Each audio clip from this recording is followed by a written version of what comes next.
नमस्कार दोस्तों आपको याद होगा अप्रैल में यूएस और ईरान के बीच में जो सीज फायर लागू हुआ था, उसके बाद हर दिन डोनाल्ड ट्रंप कम से कम 2 बार क्लेम करते थे कि हमारा जो डील है ईरान के साथ बस होने ही जा रहा है। और करीब आप कह सकते हैं कि 45 से 50 बार, और ये मैं मजाक नहीं कर रहा हूं, एक्चुअल में अगर आप देखोगे तो 45 से 50 बार डोनाल्ड ट्रंप ने क्लेम किया था कि ये वॉर खत्म हो जाएगा, डील ऑलमोस्ट फाइनल हो चुकी है। लेकिन उल्टा क्या देखने को मिल रहा है, पिछले 2 दिन से अमेरिका ने मैसिव अटैक लॉन्च किया है ईरान के ऊपर, और फाइनली ईरान ने भी इसका बड़े स्तर पर जवाब दिया। आप देख सकते हो खबर, US launches new strikes on Iran which fires back at Gulf states and Jordan. तो अल्टीमेटली हो क्या रहा है ना, आपको याद होगा मार्च के महीने में भी जब ये पूरा फुल स्केल वॉर चल रहा था, तो इसका जो उल्टा असर है वो यूएस के ऊपर तो नहीं, लेकिन जो गल्फ कंट्रीज हैं, यूनाइटेड अरब एमिरेट्स, सऊदी अरब, दुबई, वहां पर आपको देखने को मिल रहा था। तो अल्टीमेटली क्या ये जो वॉर है वापस से स्टार्ट हो चुकी है? अभी रिसेंट डेवलपमेंट क्या हुआ है,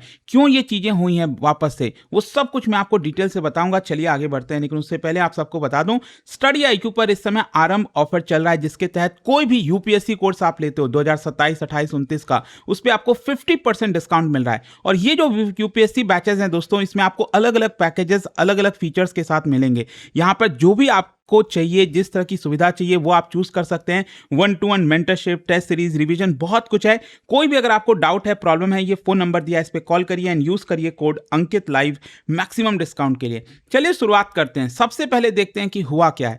देखिए, सेकेंड कॉन्जिक्यूटिव डे अमेरिका ने ईरान के ऊपर मैसिव स्ट्राइक लॉन्च किया, और अमेरिका का जो सेंट्रल कमांड है, उन्होंने टॉमाहॉक मिसाइल्स की बौछार लगा दी। बताया जा रहा है कि डोनाल्ड ट्रंप ने कल देर रात को, इनफैक्ट मैंने न्यूज देखा था उस समय, डोनाल्ड ट्रंप ने ऑलरेडी ये कह दिया था कि हम ईरान के ऊपर बहुत हार्ड अटैक करने जा रहे हैं। और इसके रिस्पांस में जो आईआरजीसी है, उन्होंने भी कई सारे जो बेसेस हैं कुवैत में, बहरीन में और जॉर्डन में भी यहां पर अटैक लॉन्च किया। अच्छा, ये इतना मैटर क्यों करता है? देखिए समझिए, फरवरी 2026, 28 फरवरी मुझे अभी भी याद है जब ये पूरा वॉर स्टार्ट हुआ था, तब यहां पर आपको याद होगा ईरान, यूएस, इजराइल और ईरान बैक्ड जो कई सारे ग्रुप्स हैं वो इसके अंदर इन्वॉल्व हो गए थे। और फाइनली कैसे जैसे करके अप्रैल के महीने में यहां पर सीज फायर लागू किया गया। लेकिन सीज फायर लागू तो हो गया था, लेकिन फुल तरीके से अगर वॉर की बात करें, क्या ये रुका था? नहीं, कुछ ना कुछ चीजें होती रहती थी। लेकिन अब ये जो लेटेस्ट एस्केलेशन हुआ है, इसकी वजह से वापस से फुल स्केल वॉर का डर है। और ऑब्वियस सी बात है, अगर ऐसा हुआ तो वापस से जो क्रूड ऑयल के प्राइसेस है वो बहुत तेजी से शूट अप करेंगे। यहां पर जो इंटरनेशनल शिपिंग है वो रुक जाएगी, जो गल्फ कंट्रीज हैं वो भी कॉन्फ्लिक्ट में खींचे चले जाएंगे, तो काफी मुसीबत आ सकती है। लेकिन क्वेश्चन यहां पर यह है कि अभी अचानक से क्या हो गया पिछले 1-2 दिन में, जिसकी वजह से वॉर स्टार्ट हो गया है। देखो, यहां पर यूएस का यह कहना है कि ईरान ने हमारे AH-64 अपाचे हेलीकॉप्टर जो स्टेट ऑफ होर्मुज के पास था उसको गिरा दिया। और इसी के तहत यहां पर डोनाल्ड ट्रंप ने पहले ही कह दिया था, उन्होंने डिक्लेयर कर दिया था कि हम इसका बदला लेंगे। और मैं आपको बता दूं, ये जो अपाचे हेलीकॉप्टर गिरा था, इसमें जो 2 पायलट थे उनको कैसे ना जैसे करके बचाया गया। यहां पर अनमैन्ड रेस्क्यू वेसल का सहारा लिया गया ताकि उनको यहां पर रेस्क्यू किया जा सके। अच्छा, इसी के बदले में आप देख सकते हो फाइनली अमेरिका ने सदर्न ईरान के ऊपर, स्पेशली मैं आपको थोड़ा सा मैप में दिखाऊं तो ये स्टेट ऑफ होर्मुज तो आप सब जानते ही होंगे, तो ये वाला जो पूरा एरिया है ना, यहां पर अमेरिका ने जबरदस्त स्ट्राइक किया है। बेसिकली वहां पर जो कोस्टल रडार इंस्टॉलेशन है, एयर डिफेंस सिस्टम है ईरान का, मिसाइल लॉन्च फैसिलिटीज हो गई, ड्रोन कमांड सेंटर हो गया, माइन लेइंग बोट्स, इन सबको खत्म करने की कोशिश की है। बंदर अब्बास में जो मिलिट्री फैसिलिटीज है, केश्म आइलैंड, अगेन इसमें अगर आप मैप में देखोगे, ये जो छोटा सा आइलैंड यहां पर आपको दिख रहा है स्टेट ऑफ होर्मुज के पास, केश्म आइलैंड, अगेन ईरान के लिए बहुत इंपॉर्टेंट है, उसको हटाया। मिनाब रीजन, अगेन यहां पर ये जो पूरा रीजन आप देख रहे हो ना, ये मिनाब रीजन, और ये इंपॉर्टेंट क्यों हो जाता है?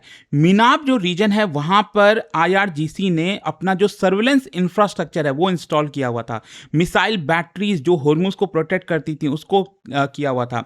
जो नेवल ऑपरेशन है आईआरजीसी का, वो वहां से सपोर्ट मिलता है। इसके अलावा रडार कवरेज और शिपिंग लेन, ये सब कुछ आपका इसी पर्टिकुलर रीजन से किया जाता था। और इसका स्ट्रैटेजिक इंपॉर्टेंस है, क्योंकि अगर मान लो ये फैसिलिटीज खत्म होती है तो जो ईरान की एबिलिटी है मैरीटाइम ट्रैफिक को मॉनिटर करने की, स्टेट ऑफ होर्मुज को कंट्रोल करने के लिए, वो कमजोर हो जाती है। एंड दैट इज वाई ये जो अमेरिका ने स्ट्राइक किया, इसकी वजह से ईरान पूरी तरह से हिल गया। और आप देख सकते हो यहां पर जो टॉमाहॉक मिसाइल है उसकी बौछार लगाई गई, बताया जा रहा है कम से कम 49 क्रूज मिसाइल्स इस रीजन में दागे गए हैं। और टोमाहॉक मिसाइल मैं आपको बता दूं, ये लॉन्ग रेंज क्रूज मिसाइल है, 1500 किलोमीटर से ज्यादा की रेंज है, प्रिसीजन गाइडेड है, शिप्स और सबमरीन्स के थ्रू लॉन्च किया जाता है। एडवांटेज यह है कि इसकी एक्यूरेसी बहुत हाई होती है और इसको इंटरसेप्ट करना ऑलमोस्ट इम्पॉसिबल बताया जाता है। ये मल्टीपल टारगेट्स को एक साथ स्ट्राइक कर सकता है और ये 49 अटैक करना, लॉन्च करना, ये अपने आप में दिखाता है कि कितने बड़े स्तर पर अमेरिका ने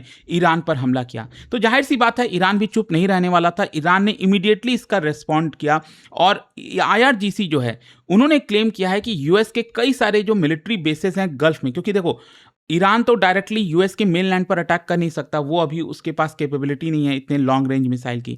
तो यहाँ पर वो क्या करता है कि जो अमेरिका के साथी हैं, वहाँ पर जो दोस्त हैं, चाहे वो बहरीन है, कुवैत है, जॉर्डन हो गया। अगेन थोड़ा सा मैं आपको बताता हूँ, सबसे पहले इवेंट क्या हुआ था, ये स्ट्रेट ऑफ हॉर्मुज के पास यहाँ पर जो अपाचे हेलीकॉप्टर है वो गिर जाता है। इसी का रिटेलिएशन किया जाता है अमेरिका के द्वारा। यहाँ पर जो देख रहे हो, ये जो पूरा रीजन है, यहाँ पर अमेरिका अटैक करता है और फिर उसी का बदला लेने के लिए ईरान ने, एक तो आपका बहरीन हो गया, फिर इसका कुवैत हो गया और फिर यहाँ पर जॉर्डन हो गया, कई सारे जो बेसेस हैं वहां पर अटैक किया गया है। और आप सब जानते हो, जैसे बहरीन की अगर हम बात करें तो यूएस नेवी का 5th फ्लीट आपको देखने को मिलेगा, इसके ऊपर अटैक किया ईरान ने। बहरीन जो है वो एक प्रकार से अमेरिका का प्राइमरी नेवल हब है, आप कह सकते हैं गल्फ में। और जो कुवैत हो गया, यहाँ पर इराक के जस्ट नीचे ये जो कुवैत है, ये एक प्रकार से लॉजिस्टिक्स और मिलिट्री फैसिलिटीज का हब है, यूएस ऑपरेशंस के लिए बहुत जरूरी है। और जॉर्डन भी air bases, intelligence infrastructure US military के लिए प्रोवाइड करता है। तो ईरान इसीलिए इन जगहों पर लगातार अटैक करता रहा। अच्छा, इसी को देखते हुए ईरान ने एक और चीज कह दिया कि जो स्ट्रेट ऑफ हॉर्मुज है वापस से बंद किया जा रहा है। देखो, स्ट्रेट ऑफ हॉर्मुज को लेकर अगेन विवाद होता ही रहता है कि क्या ये पूरी तरह से बंद है, थोड़ा बहुत खुला है। क्योंकि अगर आप देखोगे, ट्रंप ने क्लेम किया था कि इन सारी चीज़ों के बावजूद भी अमेरिका 100 मिलियन बैरल्स जो ऑयल है वहां से पास करा पाया। और अभी भी ट्रंप ये कह रहे हैं कि ईरान झूठ बोल रहा है, इसको पूरी तरह से अब क्लोज नहीं किया गया है। तो एक प्रकार से रियलिटी ये है कि जो सिचुएशन है वो ऐसा लगता है कि जो ब्लॉकेड है वो कंप्लीट नहीं है, लेकिन हाँ, शिपिंग कंडीशंस नॉर्मल भी नहीं है। अब क्या होता है ना कि स्ट्रेट ऑफ हॉर्मुज से अगर पता चल जाएगा कि भाई वहाँ पे बहुत ज़्यादा खतरा है, तो कोई भी शिप गुजरने से मना कर देगी। अभी आप देख लो ना, भारत के कई सारे क्रू मेंबर्स थे, अभी पिछले 3 दिन में 2 ऑयल टैंकर्स के ऊपर अटैक किया गया अमेरिका के द्वारा। तो इसकी वजह से खतरा काफ़ी ज़्यादा बढ़ जाता है। भारत के 3 नागरिक जो है हमारे, वो मिसिंग है अभी भी। भारत ने इनफैक्ट समन भी भेजा है अमेरिका के डिप्लोमेट को। देखते हैं ये सारी चीज़ों को लेकर क्या होता है, लेकिन अल्टीमेटली होगा क्या, इन सारी चीज़ों की वजह से ऑयल मार्केट के अंदर खलबली मच गई। अगेन आप देखोगे, पिछले 2 दिनों से ट्रंप क्लेम कर रहे थे कि चीज़ें एकदम खत्म होने जा रही हैं और इसीलिए ऑयल के प्राइसेस $90 के नीचे जा ही रहा था। तभी यहाँ पर खबर आती है कि नहीं, वापस से वॉर स्टार्ट हो गया है और ये ऑयल के प्राइसेस धीरे धीरे करते करते फिर से ऊपर बढ़ने लग गए हैं। और ये अगर सस्टेन हो गया तो ऑयल के प्राइस वापस से $100 पर बैरल के ऊपर चले जाएंगे, शिपिंग कॉस्ट फिर से बढ़ेगा, इन्फ्लेशन, मतलब अगेन भारत की अर्थव्यवस्था के लिए भी अच्छा नहीं होगा। अच्छा, यहाँ पर जो सीज फायर है वो क्यों गिर रहा है, क्यों नहीं सीज फायर अच्छे से लागू हो पा रहा है, ये भी एक बड़ा कारण है। देखो, अल्टीमेटली क्या हुआ है ना, इस सारी चीज़ों के बीच में मामला लेबनान को लेकर अटक गया है। लेबनान में हिजबुल्ला है। अब जो सीज फायर हुआ था, इसमें अमेरिका और इजराइल का यह कहना था कि लेबनान इस सीज फायर में इंक्लूडेड नहीं है, क्योंकि इजराइल चाहता था कि हिजबुल्ला को हमेशा के लिए खत्म किया जाए। लेकिन ईरान का यह कहना था कि जो सीज फायर हुआ है वो लेबनान में हिजबुल्ला को भी इंक्लूड किया गया है।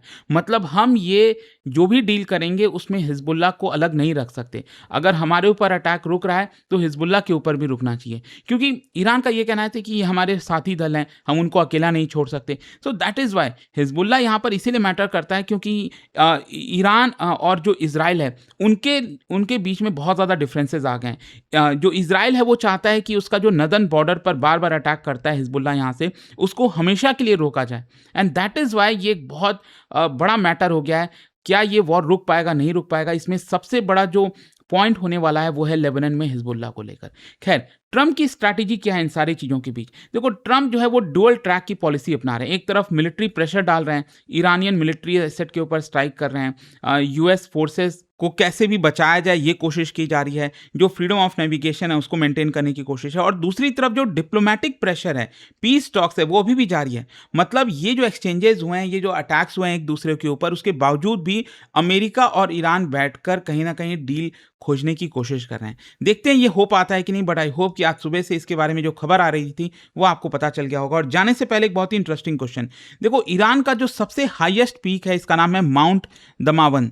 क्या बता सकते हो ये कौन से माउंटेन रेंज में है? और इसका जो राइट आंसर है आप सब जानते हैं, मेरे इंस्टाग्राम पर तो मिलेगा ही, वहां पर अगर आप नहीं, कोई बात नहीं, टेलीग्राम से ले सकते हैं इसका सही उत्तर। और दोस्तों जैसा मैंने आपको बताया, स्टडी आईक्यू पर इस समय 50% फ्लैट ऑफ आरंभ यूपीएससी ऑफर के तहत आपको मिल रहा है। कोई भी बैच किसी भी साल का आप लेना चाहते हो वो आप अवेल कर सकते हो by using this code Ankit live. ये फोन नंबर है, कोई डाउट है, प्रॉब्लम है बैच से रिलेटेड, इस पे कॉल करिए, मेरी टीम आपको अच्छे से गाइड कर देगी। स्टडी IQ IAS, आपका सिलेक्शन हमारा मिशन।